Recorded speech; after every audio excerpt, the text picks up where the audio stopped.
एक घास प्रेमाचा खास तुमच्यासाठी आज आपण बनवूयात सुरमई फिश फ्राय. तर सगळं कसं मस्त व्यवस्थित चाललं होतं. सुरमई फ्राय करायला घेतली आणि ऐनवेळी लाईट गेली. माझी तर पार तारांबळ उडाली. काय करू आणि काय नको असं झालं. पण सुरमईचा बेत असा अर्ध्यावर कसा सोडणार ना. मग मोबाईलची टॉर्च लावली आणि अंधारातच पुढची रेसिपी पूर्ण केली. थोडा अंधार दिसेल पण मोबाईलच्या टॉर्चवर पुढचं मिशन चालू ठेवलं तर रेसिपी शेवटपर्यंत नक्की बघा. तर इथे मी 1 किलो सुरमई घेतली आहे.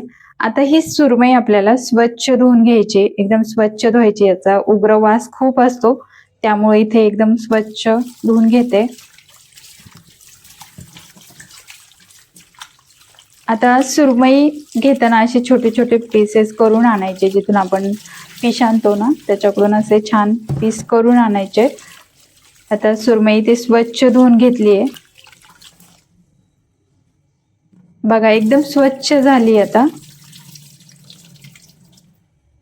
आता याच्यामधलं पाणी पूर्ण निथळून घ्यायचंय. तिथे एक जाळी घेते आणि त्याखाली एक ताट ठेवले, त्यावर हे फिश काढून घेते. तुमच्याकडे टिश्यू पेपर असेल तर त्याने सुद्धा हे फिश पूर्णपणे कोरडे करून घ्यायचे. आता पूर्ण पाणी याच्यातलं निथळून घेऊया.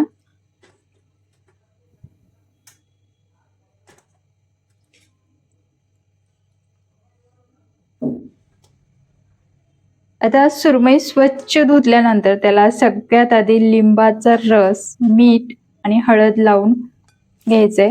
तर आता एका मोठ्या भांड्यामध्ये आपण हे सुरमईचे पीस घेऊया आणि यामध्ये आता मीठ, हळद आणि अर्ध्या लिंबाचा रस घालायचा आहे. आता हे चांगलं हाताने चोळून घ्यायचंय, म्हणजे हळद, मीठ, लिंबू रस सगळं फिशला लागेल. आता हे आपल्याला 10 ते 15 मिनिटांसाठी असंच बाजूला ठेवून द्यायचंय, म्हणजे यामुळं माशाचा उग्रवास निघून जातो आणि चव आतपर्यंत उतरते. आता 10-15 मिनिटाकरिता असंच ठेवून देऊया. आता पुन्हा आपल्याला त्या जाळीवर काढून घ्यायचे, म्हणजे जे पाणी सुटलं होतं फिशला ते पूर्णपणे निघून जाईल आणि मसाला व्यवस्थित त्याला चिकटला जाईल. त्यामुळे आपण ही प्रोसेस करतोय. तर आता असंच ठेवूया. आता आपण पुढची मसाल्याची सुद्धा तयारी करूया.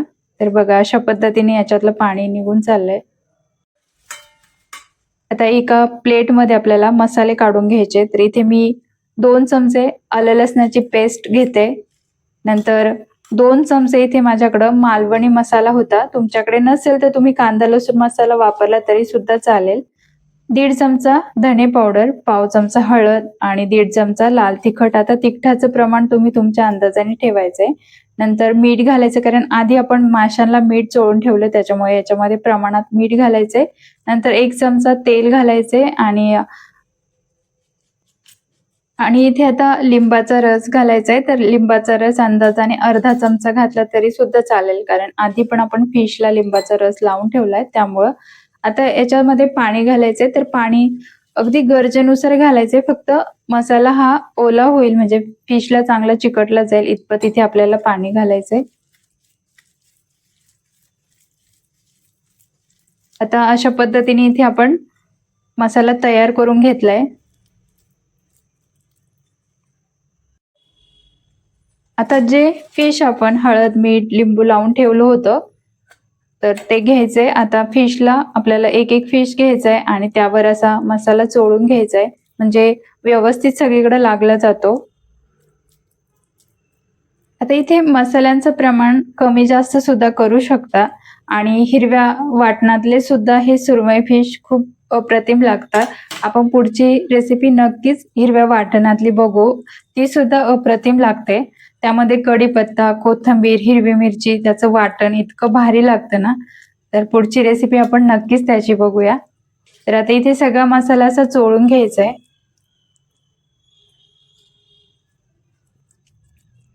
आता एक एक फिशला असा मसाला चोळून घेतला ना, तो व्यवस्थित सगळ्या फिशला व्यवस्थित लागला जातो. त्यामुळे आपण असं एक एक करूनच मसाला चोळून घ्यायचा आहे. तर इथे तयार करून घेतलेत. आता पुढची तयारी करायची ती म्हणजे कोटिंगची. तर आता इथे एका ताटामध्ये मी 4 चमचे बारीक रवा, त्याचबरोबर 4 चमचे तांदळाचं पीठ हे एकदम समप्रमाणात घ्यायचंय. नंतर अगदी किंचित लाल तिखट आणि चिमूटभर मीठ, म्हणजे ह्या वरच्या आवरणाला इतकी भारी चव येते ना. आता हे चांगलं मिक्स करून घ्यायचंय. आता आपल्याला इथे फिश असं घोळून घ्यायचंय. तर जास्त प्रेस नाही करायचं, असं फक्त वरच्या वर हे घोळून घ्यायचंय, जे व्यवस्थित असं चिकटलं जातं. आता इथे फिश सगळे तयार करून घेऊया.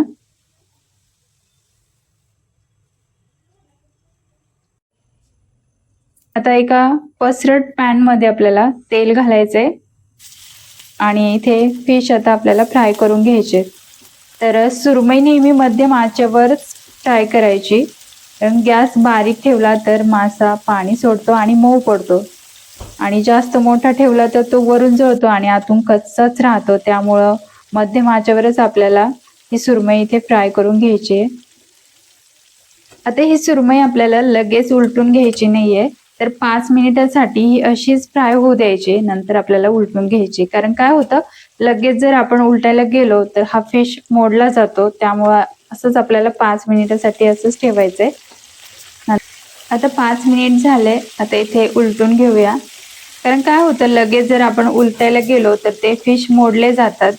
त्यामुळं हे थोडंसं असं शिजू द्यायचंय, नंतर आपल्याला उलटून घ्यायचे.